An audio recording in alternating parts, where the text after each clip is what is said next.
Hello. Ain't no party like a Friday night toxin-free living chatting party. Happy Friday night to everybody. If you are a mom or just in general have had a long week, you have made it to Friday. Well done. We are 5 days into our Joyful Giving class. We have an awesome weekend prepped for you guys of some more giveaways and information, and we are excited to be sharing. So we've talked about a lot of things this week already, and I want to specifically discuss kiddos and mamas to be. Ooh, my hair's going wild. Kiddos, mom. Ooh, it's getting even worse. Babies, all the things that are related to that. So if you caught my class that I taught on whatever day that was this week, you know a little bit of my story where I said that our toxin-free living kind of changes began while we were trying to have our second child and we're dealing with secondary infertility. And so we started checking things under our cabinets, looking at ingredients, reading the backs of bottles, and noticing all of these different ingredients that were known endocrine disruptors and fertility issues that I was putting on and in my body. And so we started making those big changes. And so since then, I have been a huge advocate for that genre of people, moms, soon-to-be moms, and people that work with kids, to make some of these changes as well. And as you know from the other class that I taught on DIY and budgeting, I like to do some of these swaps with DIYs and make them cheaper too. So we're going to talk about a couple of those. We're going to talk about things that are in them, and I'm going to show you a couple examples of things that I have. So let's jump in and let's hang out Friday night. I've got my water. If you know, if you're on my team, you know on Tuesday nights I normally bring a White Claw, and we have educational classes and hangouts on Tuesday nights called Taco Tuesday on my Valor and Lime group. So if you ever make the decision to hop on and be a part of my team, then instead of water, this will be a White Claw when we are together. But tonight it's water. So grab a snack and let's hop in. Okay, so we've talked about a lot of different chemicals this week. Rachel told you a lot about sodium lauryl sulfate, things that are found in your body washes, your soaps and lotions, and the same goes for products that are for babies. And the crazy part, this is some things that I did some research on when I was pregnant with my third child, is those same things that you're using as a pregnant mama goes through the amniotic fluid and affects your baby in utero. This was like mind-blowing information to me. So when I was researching, I found that I'd written in a specific week, 25. Okay, so at week around 25-ish in your pregnancy, your baby can taste the foods that you eat. And everybody kind of knows that because you talk about, strong flavored foods your baby can taste, and that it can help affect the things that they enjoy as a kid and adult. Like, I think most people have kind of heard that kind of information before. But what I was reading was that everything that you're eating, you swallow, goes through your amniotic fluid and goes into the baby. However, what I did not know and was mind-blowing to me is that research shows that they're able to smell what you put on your skin. And I was like, oh my gosh, that is so crazy. People need to know this because the beauty products that we're putting on, yes, we think about it when we're putting it on a baby, but do we think about it going onto our baby when we're pregnant? And so they can smell the same things we smell. That means the chemicals that they can smell and the chemicals that we're putting on, not only what we're putting on our body, is it going through the amniotic fluid into the blood or into our bloodstream and going into them, but what you smell even is making a huge difference. So this time of year, when we're talking a lot more about candles and wallflower diffusers, or not diffusers, wallflowers and plugins, that you are smelling these toxic chemicals from, babies in utero are also smelling that. So the studies that they did, like I said, was around 25-ish weeks of pregnancy onward. They were seeing this. So even the things that they were inhaling, like the mom was inhaling, they found traces of that smell and that chemical in the amniotic fluid within seconds. Okay, so that is crazy to me. And so this led to a bunch of other decisions I made with my third pregnancy. I made specific rollers that I rubbed on my belly or all over, wherever, with specific scents. I loved Peace and Calming. I loved the Oil Gentle Baby, so that my baby would know that smell, and when they came out, would be able to also connect that smell and those different oil scents with me. And so that was something that was really cool that I did with my last pregnancy after I found out this information. And so knowing that is really transformative, I feel like, to new moms, because what we are doing and the decisions we're making are directly affecting our child before they're even born. And so when that comes into play, then you realize how big the decisions and the changes and swaps that we make are important. So all the different chemicals and toxins that we've talked about this week are not exempt from baby stuff. So the things that we are that are in our shampoos, and I'm looking at some of the ones, the kids ones and stuff that have those same chemicals: sodium lauryl sulfate, the parabens, phthalates that are in lotions and body washes and baby lotions, diaper rash creams, bath, what is that called? Like bath bombs and bubble bath. There we go. Those, it's not exempt just because they're for babies. And Rachel talked about this also, the term greenwashing. You need to be aware of it, because I was totally duped. There we go. I was totally duped by this, because there are so many products at big box stores that talk about, oh, this is made with essential oils, or hey, this is made with shea butter and coconut oil, or hey, this is clean and free of parabens.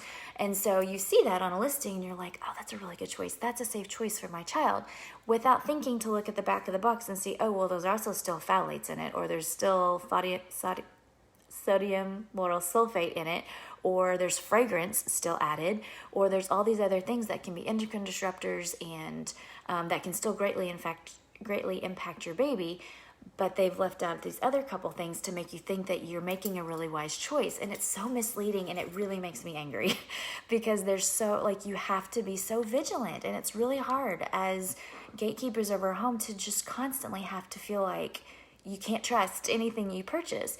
And that's one of the reasons that I love Young Living so much, is because I know their seed to seal quality. I know from when the ground that they put something in to the fact that they grow it and put it in a bottle, they have tested it a gazillion times, and their quality is insane. And so I trust, I wouldn't even have to read the back of the ingredients, but I do. But I trust all of their products. And so, but there are some really good companies out there, and I'll talk about a couple of those in a minute. But the things that are in the adult stuff is still in the kid stuff, and that is really disheartening. But watch out for greenwashing, and watch out for companies that say they're doing something great for your kids, but they're actually not. So still looking into those ingredients. One thing that we want to think about with babies and infants and stuff too is that their skin is brand new.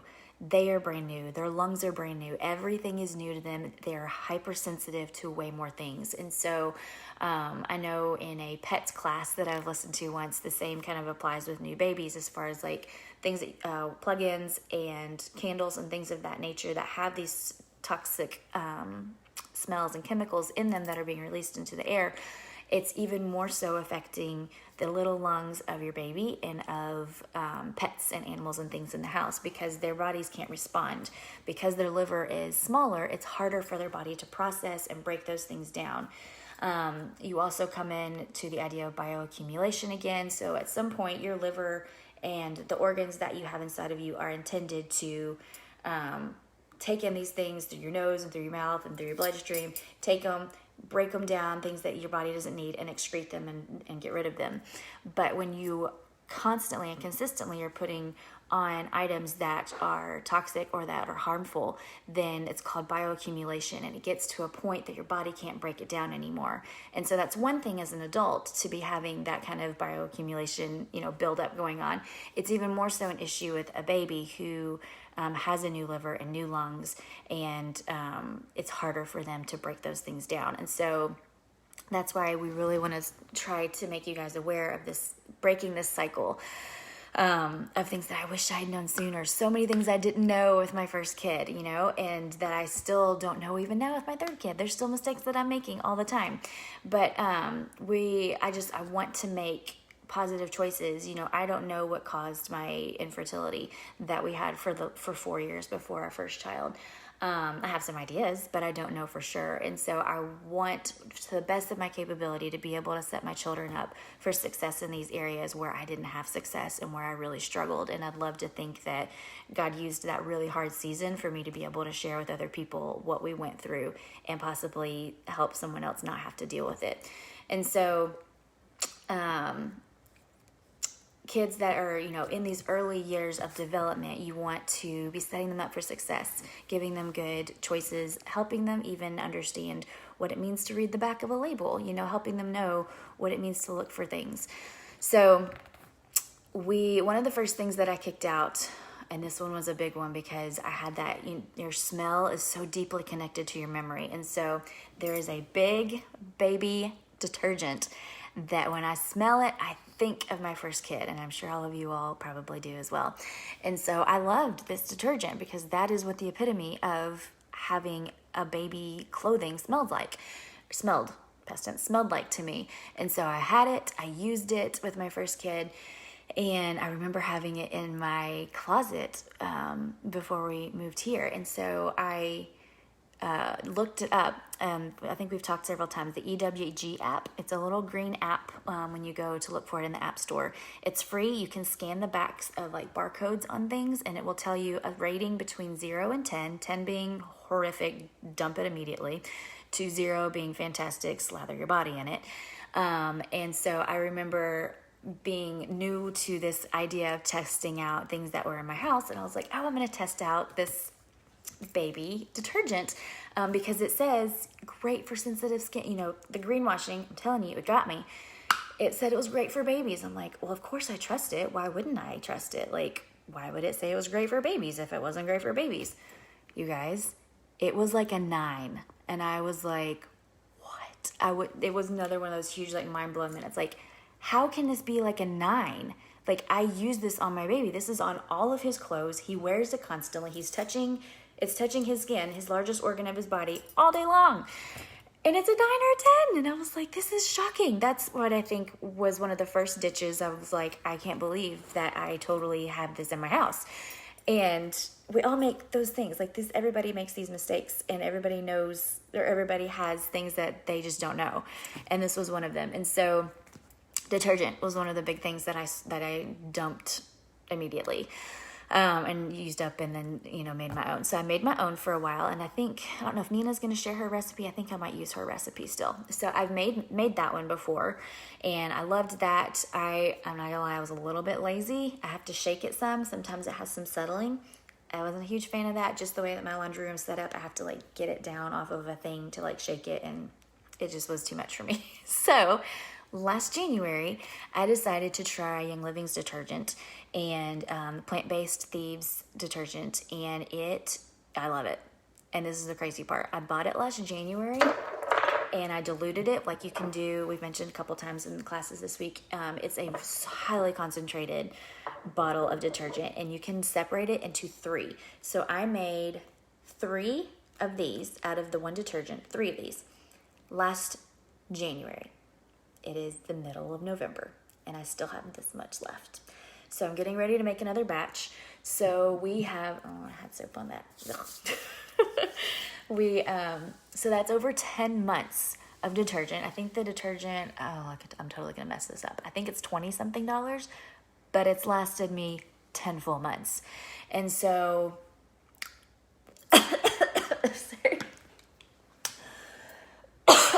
sorry, hold on. That is cost effective, if you ask me. So that's really, really great. So we got rid of that, ditched the dryer sheets. I use dryer balls to get the, not elastic, what is it called? Electrostatic out of my clothing. I love that. Also, if you are new to dryer balls, as I was, Nina will tell you, one day I was like, I still have static. And she was like, she said something about how many I use. I'm like, oh, I use 1. And she was like, 1? I'm like, yeah. Why would I need more than 1? And she was like, I use 5. And I was like, oh, I just thought you used 1. And so if you want to swap out to dryer balls, Get several, throw them in, and it works really well. It helps your clothes dry faster. If you want to drop some drops of essential oils on there, you can. You don't have to. I don't feel like it's super effective personally, and so I just do the dryer balls. But what is effective is not having to wash them in something that is full of toxins and chemicals that are going to be on your body all day. And if any of you all are sensitive to smells and fragrances, then you know that if someone gives you clothes that are washed in a detergent that is really strong in fragrance, or you're given some or you buy some from somewhere. I recently had that happen, and I washed something, no joke, 7 times and soaked it in thieves cleaner overnight with lemon oil and still smell it. So if something is in the cloth, like fabrics that strongly, how much more so is it rubbing into your skin? So anyways, that's my detergent story. I swapped out detergents. I love the Young Living one, and I can make it really last and super cost effective, and I love that. But there's also some excellent recipes that I've made using baking soda and some Castile soap and a couple other things. So I can share that recipe as well. But detergent was a huge swap for me and for my kiddos. And so I really loved making that choice and knowing that I was making a better decision for them and for us. The next one is what you're putting on your body. I will never forget, I had, ironically, a class with some friends in college talking about things that we put on our bodies. And so they took baby oil and they dipped if anybody knows what I'm talking about, just feel free to chime in at any point. But they took a Zesta cracker, like a little square cracker, covered it in baby oil and put it in water. And they then taught a class, and then we came back to the end of the class. At the end of the class, you would assume the cracker stuck in water would have disintegrated, right? Because anyone who's put a cracker in soup, knows it just is mushy and gross. So she came back to this cracker, and it was hard as a rock. The baby oil had plasticized the cracker. And I will never forget that analogy. And so, I know this real quick. I'll tell you, the detergent, I use about 5 pumps for each load. And I do not have light loads. Like, I have tons and tons of clothes. We do laundry on Mondays and Fridays here, except I didn't today. And I use a lot of laundry. So, yeah, Laura says she uses 3 to 5 pumps in hers too. So, I think when I made it said 3-ish pumps, but I'm just like, 3, 4, 5, I lost track. Here we go. So, that's what I use. So, hopefully that's helpful. But yeah, so what's happening with baby oils and things like that is the toxins that are in them are putting like a plastic coating around your body so that your body's not able to breathe. And that's especially hard on babies, which we talked about, have super sensitive skin, and you want their bodies to be able to breathe. You want their skin to be able to breathe. And so by putting on shower gels or soaps and lotions and diaper rash creams that have these chemicals in it, you're not allowing their skin to breathe. And that can be really toxic and harmful for them. And so one of the other big things that I swapped out, even with my first kid, was the type of shower gel soap that I was using. And there's some really great ones out there. I used Tubby Todd for a while. I don't know if they have added fragrance now. I feel like some of the products that I was using sometimes change their ingredients. Unfortunately, they get bought out by other companies and their ingredients change a little bit. So always check what's in there. But I know I used Tubby Todd for a while. I'm not sure about Honest Company now, but for a while I used them. There's some great options. Just check your ingredients. Look for the list. I'm happy to post a huge list of all the toxic ingredients that I've compiled over the last couple of years. I can put it in the group here for you guys to look at. But the EWG app is really helpful to see, just to be able to scan something if you're in Target or Walmart or something and you want to see what's in it. So, but I have made, like I showed you earlier this week, some shea butter, cocoa butter, and add whatever oils I want to it. Young Living does have a full kids line, which I really love, called Seedlings, and it smells amazing. So there is a baby wash and shampoo that comes with it. There is the baby lotion. There's a diaper rash cream. And I will tell you, my daughter, not so much my other 2 sons, but my daughter has really sensitive skin, and these work really well for her. And they have not only safe and quality ingredients, but they also, alfalfa is also a good or Alafia that Laura posted is a great brand too. But not only are these great ingredients, but they have the added benefits of essential oils as well. So like in the lotion, which I'm not gonna lie, I have one in my nightstand that I use as well because I think it smells so good. It's got lavender in it. Great for sleep support for babies. We put this on before bedtime. It's got where's the other thing? Coriander and bergamot. Oh, love bergamot, one of my favorites. So it's got the added benefit, geranium, ylang, good oils that are good for skin. I know Rachel talked about that the other day. The flower oils are really great for your skin. So that's in the lotions. When it comes to the diaper rash cream, we'll talk about that one in a second. No, I won't. I'm not talking about that one. So diaper rash creams was another one of those that I didn't think was that, I was like, it can't be that toxic. It can be, and you're putting it in a really sensitive area of your baby. So if we, and past that, so that's the seedlings line with Young Living. Again, you don't have to use Young Living, but I love that there's added support of essential oils that are going into their bloodstream and helping support their organs that way. They also have a full kids line called Kids Sense, and I love that as well. So my kids, my older two are 5, or almost 6 and almost 3, essentially, but 2 and 5.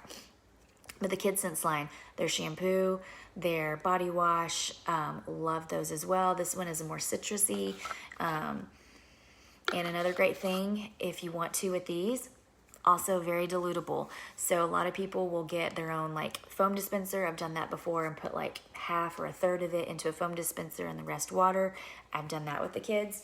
Not gonna lie, we don't bathe our children every night, and so it's just as cost effective for me to do this couple nights a week than it is to dilute it and do that way, but we could.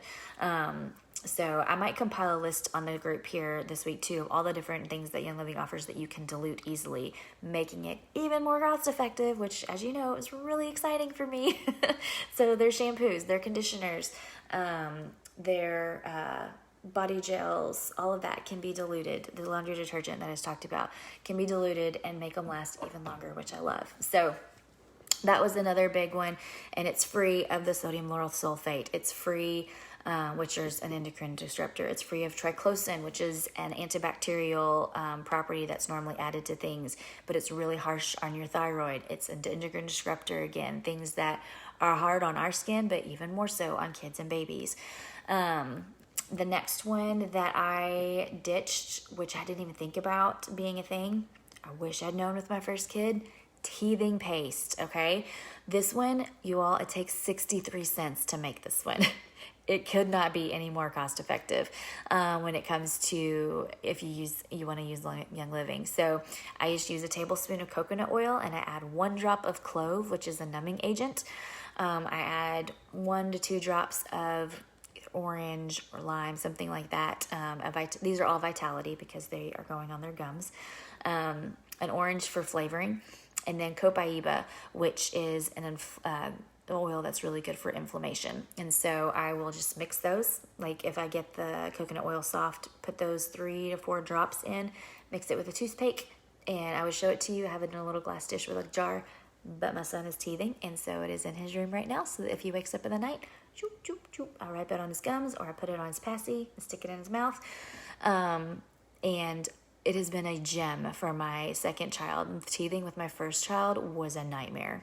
It was horrible, and I wish I'd known about this teething paste. But when I looked into the ingredients of mainstream teething paste, I found some awful stuff that I had no idea. And these are things, again, that you're putting in their body. And when you, especially things that you put in your mouth, are going directly into your bloodstream, because things that are put under your tongue, that is one of the quickest ways to get something into your bloodstream is through your mouth. And so things that you're putting in your children's mouths are even more important to check ingredients on. And so I was going to tell you one of the ingredients that was in that.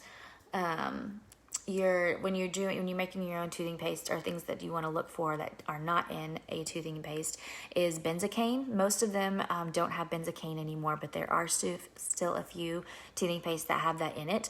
But it is found to inhibit red blood cells from getting the oxygen that they need. That doesn't sound really great to me. Propylene glycol.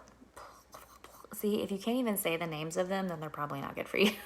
Propylene glycol, which I know Rachel also spoke about when she was in the bathroom teaching that class this week, is super toxic. It's used to like scrape up oil off of garage floors. It's like, it's found in antifreeze. Don't really want to put it in my baby's mouth. So that's something else that you're ditching, and all these other extra additives. So when it comes to making that teething paste, I'm like, why would I go and buy something when I can make something that is 2 ingredients, an essential oil and coconut oil? And so I love making that, and I make it all the time. I've used it for the last several years and have found it to be super helpful. I also can put it on the jawline. It doesn't have to go in their mouth. You can put it on the jawline, wherever they're getting their teeth as well. So I love it. It's been great. It's super cheap. Like I said, 63 cents to make that when I've divvied out the amount per oil and for the coconut oil. So that was a huge one. One more big one when it comes to kids, and then I'll wrap it up here, guys. Toothpaste, okay? So in case you didn't know, there's a lot of things in toothpaste that are super unnecessary. Fluoride is a personal opinion. You can do your own research on that one. This is fluoride free. The kids line of toothpaste from Young Living, Kid Sense again, is fluoride free. And all of Young Living's toothpaste are going to be fluoride free. And I love that. You can form your own opinion on that from research. But one of the biggest things, especially with kids' toothpaste, my kids love this one, is added color, super unnecessary, okay? And the added dyes, especially Red 40, has been linked numerous times to ADHD and to other issues of that nature, so do your own research on that. But there's no need to be adding dyes and colorings to your toothpaste.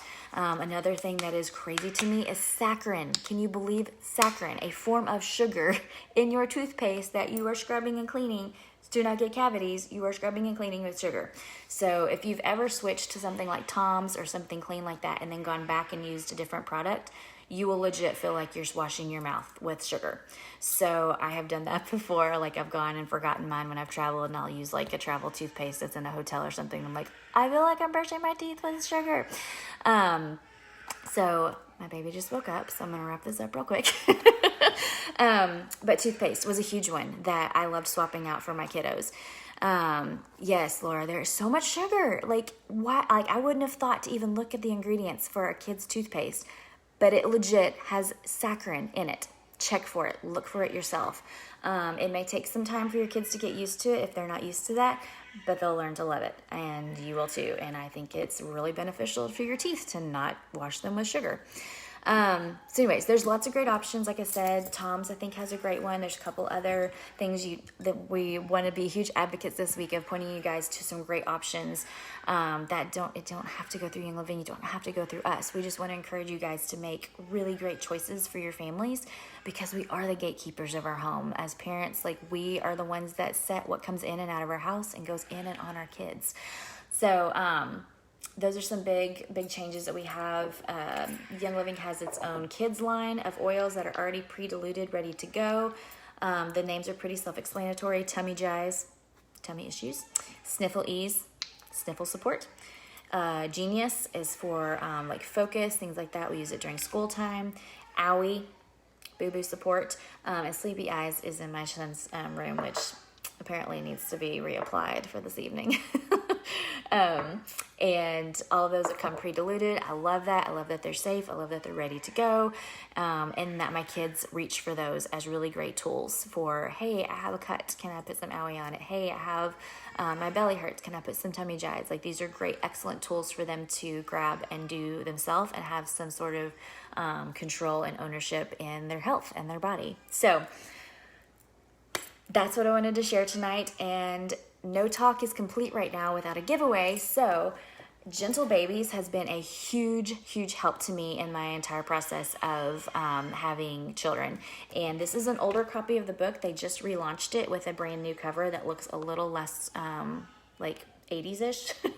But the info in here, guys, is priceless. The one that I have in my closet is like written on, highlighted, and I've done this and I've adjusted this. It is the best. There's great DIY recipes for pre-pregnancy, during pregnancy, post-pregnancy, newborns, babies, toddlers. It is excellent, and I have 2 of them. So I would love to give these to somebody, one to each person. I would love to give 2 of these out to 2 different people, and just support somebody in this season of life. So if you know someone, you don't have to be in that season of life yourself to want to get one of these books. If you've got a daughter-in-law that's pregnant, or if you've got a best friend that's going to have a baby, anyone that is in the oily realm or wanting to be oily, super, super helpful. And so with each pregnancy, I learned more and more about how I can support my body during pregnancy and post-pregnancy, and how I can support my babies. And with every kid, I'm like, I wish I'd known this sooner. So Laura, that's commenting, Laura Williamson, she was my doula. She was fantastic during labor, and there's a lot of the recipes from these books that we used during my labor and pre and post, and she was a really huge, excellent wealth of knowledge in that as well. So she uses it with her doula clients, and she used it with me, and it was amazing. So share below something that you learned from the class, and tomorrow or sometime this weekend, I will draw a name and send these out to you guys. So I'd love to get some resources in your hands for you to be able to feel empowered as a new mom, empowered as a pregnant lady, and to make excellent choices for your families. Okay, happy Friday night. I'm glad I could spend it with some of you guys. Have a great weekend, and comment below for a free book. Oh, it's on my phone. Hold on.